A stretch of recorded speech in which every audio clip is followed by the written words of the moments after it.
Bamako ana lamini na bolomada dugu Mali kɔnɔ Mali kɔ kan Jean-Ci Seydou an bɛ bɛɛ lajɛlen fo k'u waliɲumandɔn tabale gosira n'o gosira ka ban fɔra de ko an ka kuma min don jamana kunnafoni maananin don sɛbɛnnikɛlaw ni dabaji karamɔgɔw u ka wuli ka jɔ suko ani dugusɛjɛ cɛ u bɛ jamana kunnafoni de maana Jean-Ci Seydou k'a dɔn ni sɛbɛnnikɛlaw kɔni dilala a lakali o ya anw bolo tɛmɛ an ka taa nka min ye baara in a tɛ kɛ n'an maa saba ma jɛ sɔgɔmada in na Ahmed Diakité i k'a dɔn ale bɛ so fankelen fɛ e ne fila tɛnkunnen bɛ ɲɔgɔn na n'a ye yamaruya di kɛ kunnafoni an b'a da kolo ci nka kana ɲinɛ danban arajo so i k'a dɔn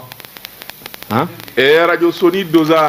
fɛn min bɛ Bugusoni kɔnɔ ye danba yɛrɛ bɛɛ t'a mɛn danban ka radio so ni radio so belebele i k'a dɔn min ye Fofana ye ale ye baarakɛla ye radio so la a nana bɔ an ye sɔgɔmada in na an n'a fɔ a ye k'a bisimila k'a fɔ danbakaw ye u ka Fofana animateur a b'an bolokɔrɔ jɛkafɔ la yan o tuma Ahmed Diakité yamaruya di kɛ an ka kunnafoni dakolo walo daba tun kana maa nin tɛ bulon min kɔnɔ kana se ka i tulo la kuma duman di fɔ ye siga t'o la nin tɛgɛ don ka bɔ ni sɛbɛn ye an ko min ma le soir de Bamako la asiri kɛbaa ye El Hadji Mahamadou Gaba ye Mamadou Gaba ko a bɛna ta CEDEAO min ni da bɔra ka maga u ka kuma na CEDEAO yɛrɛ jalaki de bi CEDEAO fa fɛ sabula fɛn min ye Mali ye a ye se bɛɛ lajɛlen de kɛ min bɛ se k'a to bɛɛ kana sɛbɛnnikɛla ko CEDEAO kɔni a filila fo ka taa fɔ ko a to ten a sugusugumana de fɔ ka na dafiri pi u ko fɛn min ye wulikajɔ ani gɛrɛndɛ min dara ka sigi anw ka jamana la maa minnu bɛ yen n'olu ye sariyatigiw ye n'olu ye kodɔnbaw ye n'olu ye kɔlɔsikɛ olu kɔni ye fiɲɛ belebeleba saba de ye CEDEAO ka jalakiw la ka ɲɛsin Mali ma sɛbɛnnikɛla ko segi min n'o kun don a dara k'a bila jumadon ka marisikalo tile 25 san 2022 fɛn min ye Asimi Goyita ye k'o wele kɛrɛnkɛrɛnyana sɛbɛnnikɛla ko maa caman kɔni y'a jira k'a fɔ Asimi ba nin ko a tɛ taa a jo wa sɛbɛkɔrɔ jo sabula n'i y'a ta k'a lajɛ CEDEAO fɔlɔ de kɛra jalaki biba ye ale fɔlɔ de ye Dachwa Mali faama ye k'a senbɔ ko bɛɛ lajɛlen la sigi o sigi n'o kɛra wikulo bɛ yɔrɔ o yɔrɔ fɛn min ye Asimi Goyita ye hali Gana ta laban min n'a y'a kɛ wikulo waati selen u k'a ka bɔ kɛnɛ ma sɛbɛnnikɛla ko a ko fɛn min ye bonya i t'a sɔrɔ kɛnɛ min kan i kana taa sabula n'i y'o dɔn ka taa n'i jɔyara i sigira n'o ye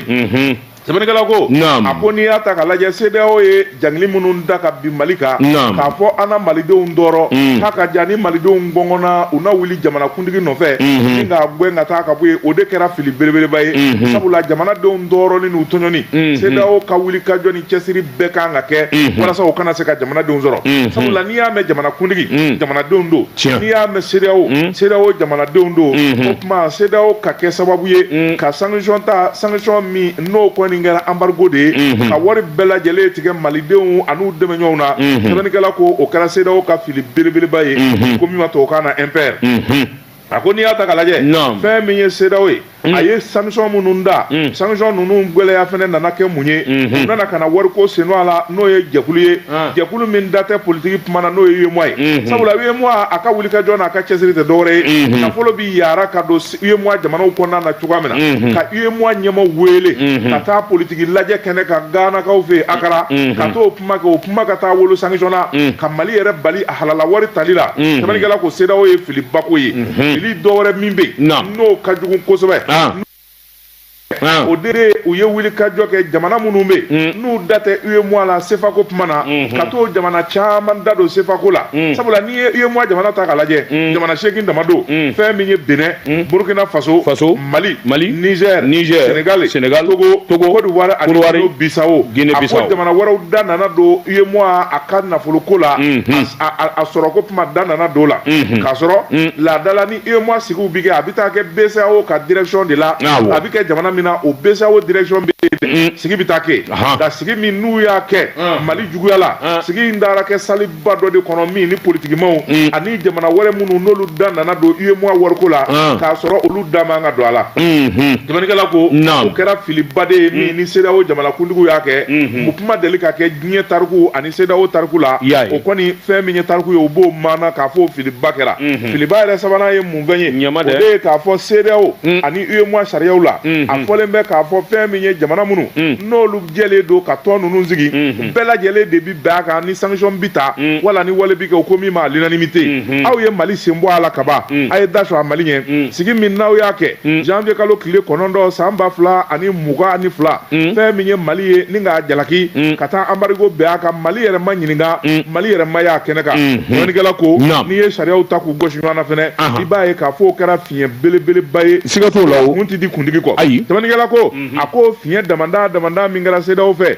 u y'a dɔn k'a fɔ u ye sira min da sira in kɔni a tɛ taa wolo yɔrɔ si la ni nimisa tɛ o tuma u b'a fɛ ka segin kɔ Asimi Goyita dun maa kɛkun dɔw fɛɛrɛtigi don ale y'a dɔn bɛɛ k'a fɔ CEDEAO ye sigi min kɛ n'a taara sigi in kɛnɛ kan a bɛ kɛ sababu ye CEDEAO ye sanction fɛn fɛn da Mali kɔ Mali juguya la n'a ale taali o bɛ kɛ sababu ye n'o sanction in a ka kɛ i n'a fɔ u bɛɛ lajɛlen jɛmakan don o tuma a y'o yele de ye a y'i gwa juru la yɛlɛw sɛbɛnnikɛla ko a ko wulikajɔ min n'o bɛ CEDEAO bolo sisan o kɔni ye k'a fɔ sani sariyatigiw ka kuma n'o ye mois sariyatigiw ye sabula o ye décision fɛn fɛn da a bɛɛ lajɛlen de bɛna kɔkari ka bi o tuma Goodluck Jonathan ni banfulabatigi bi boli joona fɛn min ye Mali faamaw ye kanu nɛgɛ ko kura min bɛ se k'a to kalo 12 n'u ma sɔn ma a lajɛ n'u ka sɔn kalo 16 ma sɛbɛnnikɛla ko Asimi dun kɛn bɛ ka kala turu yɔrɔ min na a laban bi sa ye sabula a ko kalo 24 Mali mago b'o de la walasa ka se ka baaraw kɛ wa o ko fɛn min ye kalafili kɛli ye o tɛ Mali ka priorité anw di girow kɔ sɔrɔdasiw bi boli fɛn min nɔfɛ n'o ye cɛmancɛla fanga ɲɛmaaw ye o de ye jamana yɛrɛ fanda 4 bɛɛ lajɛlen kana bɛ se ka sabati cogo min marabaajugu n'o ye Faransi ye o daga bɛ se ka bɔ an dala Mali k'a yɛrɛ ta cogo min na laɲiniw filɛ nin ye o bi tɛmɛ sira minnu fɛ n'o ye réforme ye o bɛɛ lajɛlen labɛn de bi sen na ayiwa filɛ nin ye an ye min zalo ka bɔ le soir de Bamako kɔnɔ Alhaji Mamadu Gaba ale de y'a sɛbɛn Jɔnti Sedu badeni min mana 500 fari da a woloyɔrɔ la n'a bi feere don min a bi 5000 sɔrɔ o ye tiɲɛ Jɔnti Sedu n bɛ n bolo bɔgɔ ka don n bɛ bɔ ni sɛbɛn ye sɛbɛn min n'u k'a ma 22 septembre yɛlɛma hɔrɔnya don o don sɛbɛnnikɛba a tɔgɔ de ko Burahima Jalo ko a ko BDM i k'a dɔn n ka musoko ɲɛnabɔra a tɔ ye wariko ye a daminɛ n tɛ ban Jɔnti Sedu Banque Malienne de Développement u k'a ma ko BDM SA i k'a dɔn a wa sibiri tɛmɛnen min ye ɲɔgɔn ye nafolotigiw ani bankitigiw ani wulikajɔ ni jateminɛw ani baarakɛlaw hakili jagabɔ san min tɛmɛna min ni min kɛra sɔrɔ min kɛra o ɲɛ ka fɔ i k'a dɔn dabali min ma ɲɛ o ɲɛ ka fɔ kɛnɛ bonya a n'a karama min ye Ahmed Mohamed Agahamani i k'a dɔn premier ministre kɔrɔ don jamana kɔnɔ i k'a dɔn ale de ye conseil d'administration ye i k'a dɔn a ɲɛmaa ye o tɛmɛnen kɔfɛ minnu bolo b'a baara la n'o ye baarakɛlaw ye ka taa se ɲɛmaaw ma a bɛɛ lajɛlen dafalen tun bɛ kɛnɛ kan Jɔnti Sedu siɲɛ 77 nin y'o ɲɔgɔn ye sɛbɛnnikɛla ko a k'i k'a dɔn kɔrɔfɔ daminɛ o dira syndicat kulu olu ka ɲɛmaaw ma n'o ye baarakɛlaw ka jɛrɛjɛkulu ye a y'i da don kɔrɔfɔw la ni k'a fɛsɛfɛsɛ a ko kɛnɛ bonya n'a karama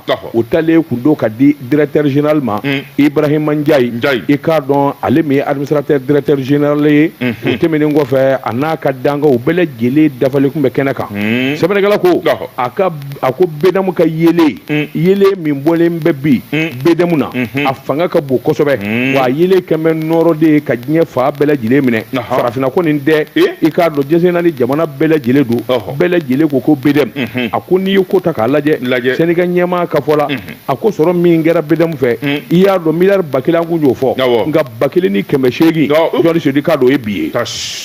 a ka nin kamalen nin fana na kɛ suba ye dɛ Ibrahima Ndiaye ne y'o fɛ yen o a ti ye n'o tɛ a nɔ b'i ye koyi a bɛ baara la o 1800 milliards a bɛ baara la mais anw de t'a ye ce qui n'est pas normal Jɔnti Sedu n'a ma ye an na taa sigi da la an bɛ taa sigi da la sɛbɛnnikɛla ko sabula n'i kɛra ŋana ye i kɛra baarakɛla ye hali n'i ma sɔn ka ɲɛ an b'i ɲini k'i ye an b'i ɲini Jɔnti Sedu k'a dɔn Ibrahima Ndiaye a n'a ka baarakɛlaw kuma in bɔra syndicat de da a ko banki bi yelen min na bi banki ka wulikajɔ n'a ka cɛsiri a fanga bonyana kosɛbɛ BDM kɔni Mali dama tɛ bilen koyi ka farafinna bɔ dingɛ kɔnɔ o kuma tɛ bilen Jɔnti Sedu fa bɛɛ lajɛlen kɛlen don yelen ye a ko o sɔrɔla min na Jɔnti Sedu k'a dɔn o ye cɛsiri ye ani magwan min ye baarakɛlaw ye u faralen don ɲɔgɔn kan ka kɛ cɛ kelen ye sabula Ibrahima Ndiaye a ye bangi ko ɲɛdɔn kabini kunungo kana bila bi la bangi womisɛnnin de ye a ma tɛmɛ yɔrɔ min fɛ sɛndikare kulu sɛndika ka jɛrɛjɛ kulu u ye foli kɛ ka ɲɛsin Ibrahima Ndiaye a nana bila maa min nɔ na n'o ye sirifukɛ ye u y'o fana sɛbɛkɔrɔ fo k'a waleɲuman dɔn sabula Amadu Hayidara i k'a dɔn a ma tiɲɛni kɛ a taara ka nɔ jɛlen to a taara ka bangi to kɛnɛyaba de la Ibrahima Ndiaye nana ta o kɛnɛya kelen kɔnɔ ni dɔ ma fara kɛnɛya ka fɛn ma bɔ a la hali n'o y'a sɔrɔ gɛlɛya caman bɛ bi CEDEAO ka janfa ka taa se k'i ɲininka Covid-19 janfa diɲɛ yɛrɛ de gɛlɛyalen don bi fo k'a fɔ k'a to ten bɛɛ lajɛlen b'o gɛlɛya dɔn ko n'a ta bɛ 1800 milliards journaliste se de i k'a dɔn o tɛ Batara wari sɛbɛnnikɛla ko nin miliyari n'i ye nin fɔ hali américain nafolotigi ye a jaa bɛ tigɛ nin bɛ sɔrɔ jamana min kɔnɔ o ye Mali ye min ye BDM ye bi i k'a dɔn farafinna banku ale de bɛ te kan journaliste i k'a dɔn sɔngɛrɛw ma tuma min a ni syndicat kɔni y'a ka bonyamasegin kɛ ka ɲɛsin min ye ayiwa ɲɛmaaso ye u ka wuli ka jɔ ni cɛsiri a n'u kɛlen bɛ ka banki minɛ cogo min na i k'a dɔn u k'a hakilina u y'o fɔ ka d'a kan i k'a dɔn a bɔ banki baarakɛlaw olu yɛrɛ bɛ to ka juru minnu sɔrɔ Makama ni dɛmɛ min dalen bɛ k'olu sɛgɛrɛ a u y'u da don o fana na ni k'o sɛbɛkɔrɔ fɔ a ko an bɛ don min na ko bi journaliste i k'a dɔn BDM yanga ka bon a yelen ka bon kosɛbɛ a ko i k'a dɔn o foli o n'o tanuni o kan ka di cɛ min ma o de ye Ibrahima Ndiaye Ibrahima Ndiaye a n'a ka danga min ye awa Bekay Traoré awɔ o de ye danga ye Bekay de ye danga ya e bɛ kulo ni Bekay cogo ye c'est mon grand frère. Ah oui, Bekay Traoré. J'espère qu'il n'est pas de Kolokani. C'est ton problème. Je disais nous, sɛbɛnnikɛla y'a jira a ko nin wulikajɔ minnu kɛra bil hak tarafa taani don sabula min ye Mohamed Agamani ale laban nana kɔrɔfɔ tasa ni k'a jira k'a fɔ u sigi k'u ye ayiwa baara min ye n'o ye session daminɛni o tuma a ye yamaruya di kɛ gɛlɛya bɛɛ gɛlɛya wɛrɛ bɛɛ o n'a ta bɛ BDM ka yelen i k'a dɔn a fanga ka bon kosɛbɛ journaliste i k'a dɔn a kelen bɛ ka nɔnfɔn bɔ ka nɔnfɔnkura bɔ farafinna fa bɛɛ lajɛlen la ni olu fana ka wariko k'o nɔgɔya a ko yanni ni nin conseil in cɛ i k'a dɔn conseil wɛrɛw kɛra min ye Côte d'Ivoire BDM ye n'u k'a ma ko BDI CI o kɛra février kalo tile 15 Burkina BDM n'u k'o ma ko BDI BF o fana kɛra mars kalo tile 17 Guinée Bissau o BDM u k'o de ma BDI SA o fana ta kɛra mars kalo tile 16 tɛmɛnen journaliste i k'a dɔn ninnu bɛɛ lajɛlen ka jate de farala ɲɔgɔn kan k'a dɔn a nunjuruba ye min ye n'o ye awɔ ɲɛ dama u ko kamalen ye maa kalannen ye dɛ Ibrahima Ndiaye maa kalannen don a b'a dɔn kojugu c'est un expert en la matière nin kun ye sɛbɛn ye seulement il est invisible e tɛ nin faamu yala sa nin kun ye sɛbɛn ye ka b'a sigira an ye min a to a kɔ ne m'a ye nin kun ye sɛbɛn ye an ye min bɔ 22 septembre kɔnɔ yɛlɛma hɔrɔnya don ni ɲɔgɔn ko baaraba kɛla e t'i ye i bɛ nin baaraba in na ce n'est pas normal a t'a yɛrɛ de jira aw ka ko ka ca i bolo don Dabatɔrɔ ne bɛ n tɛgɛ don min bɔ ni sɛbɛn ye an ko min ma l'humanité Kasiriba n'o ye la rédaction ye nin y'u ka sɛbɛn ye hali humanité ko a ko fɛn min ye Imam Mahamudu Diko ala terikɛ Mahamudu Diko k'a bɔra ka kuma wa Mahamudu Diko a diminen don sabu juma don a ye kutuba min kɛ a ɲɛ bilenlen bɛ point i b'a fɔ fɛn min ye basa a ɲɛ bilenlen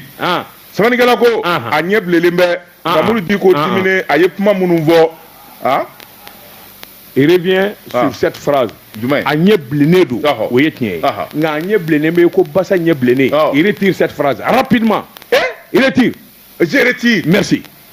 c'est une indication non a ɲɛ bilennen don o wasara naam wa a ɲɛ bilenlen don naam sɛbɛnnikɛla ko imamu ɲɛ bilenlen bɛ a diminen bɛ a ye kutuba min kɔni kɛ a ye kuma gɛlɛn camanba den de fɔ sabula fɛn min ye Imamu Mahamudu Diko ye a n'a bi kuma a t'i tilen ka kumaw fɔ a bi kuma kɔrɔma dama de fɔ nka hakilima bɛɛ lajɛlen bi kulu kuncɛmana dɔ fuga ye sɛbɛnnikɛla ko Imamu Mahamudu Diko a ye kuma minnu fɔ kuma in kɔni ani silamɛya ti ɲɔgɔn sɔrɔ i b'a dɔn k'a fɔ politiki kuma don ale yɛrɛ bolo politiki ani diinɛ a bɛɛ lajɛlen ye fɛn kelen de ye a b'a bɛɛ lajɛlen birisa ɲɔgɔn na sɛbɛnnikɛla ko a ye kuma min fɔ i tulo ma jɔ a ko fɛn min ye kuma minnu n'an b'o la k'an k'o kuma ninnu dabila sabula maa minnu n'olu ye galontigɛlaw ye maa minnu n'olu ti layidu timɛ n'i ye jamana d'olu ma siga t'a la an sigilen bɛ ka jaabi min kɔnɔ o ti sɔrɔ sɛbɛnnikɛla ko n'i ye nin fɔ jamana bɛ maa minnu bolo olu dɔnnen bɛ a bi dɔn k'a fɔ i b'a fɛ ka maa minnu gɛrɛmatigɛ sɛbɛnnikɛla ko a ko fɛn min ye Imamu Mamudu Diko ye a ko an bɛ don min na ko bi a ko maa caman de bɛ minnu bi weleli kɛ k'a fɔ fɛn min ye jamanadenw ye u ka wuli ka jɔ kɛ ka cɛsiri kɛ min bɛ se k'a to jamana ka bɔ nɔgɔ la n'olu yɛrɛw man ɲi u nɔgɔlen bɛ yala ko jamana bɛ se ka bɔ nɔgɔ la cogo jumɛn na sɛbɛnnikɛla ko a ko fɛn min ye Mamudu Diko ye a ye nin kuma minnu kɔni fɔ an bɛ don min na ko bi kɔrɔfɔ ninnu ka gɛlɛn kosɛbɛ a b'a jira k'a fɔ ale yɛrɛ sɛbɛkɔrɔ diminen bɛ a bɛ ka maa min tɛgɛlu ma ni Sogɛli ko k'ala Mayiga ko ma k'a ye a kan bɛ Asimi Goyita de ma sɛbɛnnikɛla ko a ye kuma in de fɔ ni ka ɲɛsin olu ma nka maa b'i yɛrɛ la ɲininka Mamudu Diko ka dimi o ye tiɲɛ ye nka fɛn min ye nin waati in na waati min diɲɛseleke naani bɛɛ lajɛlen toronen bɛ Mali kan Mali gɔnɔ minɛlen bɛ a juguw fɛ yala o ye Mamudu Diko bɔ kuma ye fɛn min ye fanga tigilamaaw ye k'u tɛgɛlu ma wa n'a bɔra ka kumaw la ani jɔnni bɛ jɛ la a bɛ ka jɔnni ka cause servi a b'a fɛ Mali yɛrɛ a ka kɛ jɔnni kelen de sago ye maa b'o ɲininkali kɛ sɛbɛnnikɛla ko a ko n'i y'a ta k'a lajɛ maa dɔw bɛ yen minnu n'a ka surun kosɛbɛ olu y'a jira k'a fɔ Mamudu Diko a tɛgɛ koli min kɛra ka bɔ M5 RFP ko la a t'i ɲininka bilen k'o dimi b'a la dɔw yɛrɛ ko cɛmancɛla fanga min n'a ye kɛlɛ kɛ min bɛ se k'a to i bɛ ka bi ni ka cɛmancɛla fanga sigi bonya minnu kun dalen b'a kan i na premier ministre sugandi million dan bɛ taa d'i ma yan fɛ wari bi d'i ma dogo la n'i ye tabale gosi k'a fɔ i na kuranɛ kalan kɛ wari ba de bɛ cɛ ka d'i ma walima balo Asimi Goyita ko ale t'o masɔrɔ sabula ko maliden bɛɛ lajɛlen ye kelen ye dɔw ko a bɛ se ka k'o dimi ye sabula maa ka kɔmɔsuruku welele ale de b'i ka kara f'i ye sɛbɛnnikɛla ko a ko n'i y'a ta k'a lajɛ Mamudu Diko dimi de b'a la o tuma ni dimi b'a la tajuru sara o ye diyagoya ye sabula cɛ min don a ka juru ti to maa na sɛbɛnnikɛla ko o de bɛ se ka kɛ sababu ye min y'a bila nin kuma misɛn camanba de la nka n'i y'a ta k'a lajɛ politiki bunakun kan Mamudu Diko a ka wuli ka kɛlɛ kɛ ni kira sanumanba in tɔgɔ ye o kɔni o ye laadala ko y'a bolo maa minnu man kegu n'olu hakili ti miiri ka taa yɔrɔjan caman bɛ wuli ni ka gira nɔfɛ sɛbɛnnikɛla ko o de kɛra sababu ye jama caman bɛ yen a k'olu kɔni mana biri olu ɲɛna ni k'a sagona a n'a ka laɲini ye fɛn min ye ni k'o sɔrɔ n'o tɛ a ye bɔli laban minnu kɛ n'a ye sigi kɛ k'a fɔ a bɛ kuranɛ kalan kɛ kuranɛ kalanna o ye tiɲɛ ye nka kɔrɔfɔ minnu bɔra olu kɔni tɛ kuranɛ kan ye olu tɛ jamana jɔli kan ye n yɛrɛ nin ma kɛɲɛ nin bonya ma danga dɔwɛrɛ ma di yan miliyɔn dangɔ ma dɔwɛrɛ kɛ a kɔnɔ ko n ye min kɛ n m'o kɛ n ye premier ministre dɔrɔn di n ma maa wɛrɛ di ministeriya la ni Muhamɛdi Saliya tɛ nin n'a damanda de fɔra n yɛrɛ ne sɛbɛnnikɛla ko ne jamana to a ti fɔ jamana kunfilenna ti jira maa caman kɔni bɛ yen olu y'a dɔn k'a fɔ nin ko in kɔni ye janfaba de ye min n'a gundo bɛ ka dɔn sɛbɛnnikɛla ko Mamudu Diko ka dimi a dun y'a fɔ ko a ni Ala ka di n'a ye Ala wele fanga o fanga kama o fanga in bi bi wa Asimi Goyita i tɛ boli joona a ka boli joona ka taa Badalabugu a ka t'i kunkolo siɲɛ Mamudu Diko ye n'a ye sira min jira a ka Mali ko ye walasa Mali a ka fanga kana bi an ye min zalo ka bɔ humanité kɔnɔ a ka bi bɔli la an bɛ Jakite Jɛka pub k'a ka feerefɛnw lakodɔn nɛgɛ kanɲɛ 12 sera Bamako k'a fɔ jiginɛw ka bonyamasegi bɛ aw ye Daba Tunkara n bala cogo bɛ di Josi Jelu ne bɛ n bolo bugɔ ka don n bɛ bɔ ni sɛbɛn ye sɛbɛn min n'u kama l'indicateur de renouveau sɛbɛnni kɛba a tɔgɔ de ko Jamutɛnɛ ko a ko an bɛ don ni minɛ ko bi silamɛw bi jɔrɔ ni min ye o de ye sunkaloba in baara k'i fo ka na i ko n gɛrɛ masa Yɔrɔ Sodi k'a dɔn balo ani dunfɛnw Yɔrɔ Sodi k'a dɔn gɛlɛya k'o se ka bɔ bɛɛ lajɛlen la Yɔrɔ Sodi k'a dɔn ayiwa min ye directeur général commerce min ye ayiwa consommation concurrence i k'a dɔn a bɔra ka fali dafɔ bɛɛ lajɛlen ye silamɛw hakili sigira jamana denw hakili sigira Yɔrɔ Sodi i k'a dɔn n taara directeur ka bureau kɔnɔ ka taa kangari d'a ye o tɛ Bukari Dunbiya ye Bukadari Dunbiya i k'a dɔn kamalenkɔrɔ belebele jamanja sanfa dugufa n'a ye min fɔ i b'a sɔrɔ o b'a sɛbɛ la min ye Bukadari Dunbiya ye n'o ye ayiwa jago i k'a dɔn a kalamisɛnninw ani sɔngɔw ɲɛni ale de y'o ɲɛmaaba ye Yɔrɔ Sodi i k'a dɔn a ye laadalabaro dɔ sigi sen kan o kɔni ye waati ni waati journaliste di k'a dɔn ayiwa min ye kunnafoni jɛlen o bɛ se ka di fɛn o fɛn n'o ye jagofɛn n'a bɛ don jamana kɔnɔ a b'ale de ka dɛngɛniya kɔnɔ journaliste di k'a dɔn ka wulikajɔ boloda ka jateminɛ kɛ minɛn minnu bɛ yen yalima a ka ca wa journaliste di k'a dɔn a bɛ bɔli kɛ sunkalo kɔnɔ wa gɛlɛya jumɛn ni gɛlɛya jumɛn bɛ se ka don a la a y'i da don nin bɛɛ lajɛlen la ni k'a fɛsɛfɛsɛ jamanadenw ye a ko bɛɛ k'i hakili sigi dunfɛnw journaliste di k'a dɔn k'a daminɛ sukaro la ka taa bila tulu o n'a nɔnɔw na a dasilen bɛ jamana kɔnɔ i ko ɲama a ti dɛsɛ sunkalo la o fana k'i bɔ yen awɔ a ti fɛn bɔ a kunfɛ o journaliste dɔw fana k'i bɔ yen a y'a jira k'a fɔ an bɛ don min na ko bi fɛn dɔw bɛ yen olu sɔngɔ yɛlɛli o tɛ gouvernement nɔ ye journaliste di k'a dɔn o tɛ maa wɛrɛ nɔ ye sabula diɲɛ yɛrɛ de bi ayiwa o taabolo kan a ko k'a sababu kɛ mun ye dugu dɔw bɛ yen minɛn dɔw sɔrɔlen a ka gɛlɛn lakanabaliya bɛ o duguw la journaliste di k'a dɔn binganni walew bɛ yen a ko tɛmɛnen kɔfɛ kɔsɛn in na minɛn tali ka taa yɔrɔ dɔw fana na journaliste di k'a dɔn abo donitalaw olu fana ka sɔngɔ yɛlɛli dɔɔni fana kɛra o ye wajibi ye a ko n'o y'i bɔ a la journaliste di k'a dɔn minɛn o minɛn n'u donna bitigibaw ni magasinbaw kɔnɔ k'a laroué k'a dɔn k'a fɔ nin dasilen don yan dɔrɔmɛ kelen tɛ fara o kan bɛɛ k'i hakili sigi n'o ye ka sababu kɛ mun ye journaliste di k'a dɔn diɲɛ yɛrɛ de gɛlɛyara fo k'a fɔ k'a to ten CEDEAO ka nin diyagoya ko in diɲɛ yɛrɛ fantan naani bɛɛ lajɛlen gɛlɛyara minɛnko la journaliste dɔw k'i bɔ a la minɛn donni fana kɛ n bɛ sanni kelen-kelen ye a k'o damada de kan ka faamuya n'o tɛ journaliste di k'a dɔn jate minnu bɔlen bɛ a ko ayiwa min ye malo ye malo u ko min ma ayiwa malo riz parfumé journaliste di k'a dɔn dalasi 70 CFA i k'a dɔn o y'o kilo ye min ye sogo ye o tɛ tɛmɛ 560 kan journaliste di k'a dɔn a kilo ye min ye tulu ye tigɛtulu min n'a bɛ bɔ jamana wɛrɛw la ka na i k'a dɔn litiri kelen 240 o ka ca c'est trop o ka ca dɛ min ye abatulu lokali ye journaliste di k'a dɔn 160 a ko nin damada de fɔlen bɛ sukaro o kɔni ye 120 ye journaliste di k'a dɔn i kana siga yɔrɔ o yɔrɔ n'i y'a sɔrɔ dɔ farala ka nin na i k'a dɔn i k'ale yɛrɛ wele joona journaliste di k'a awɔ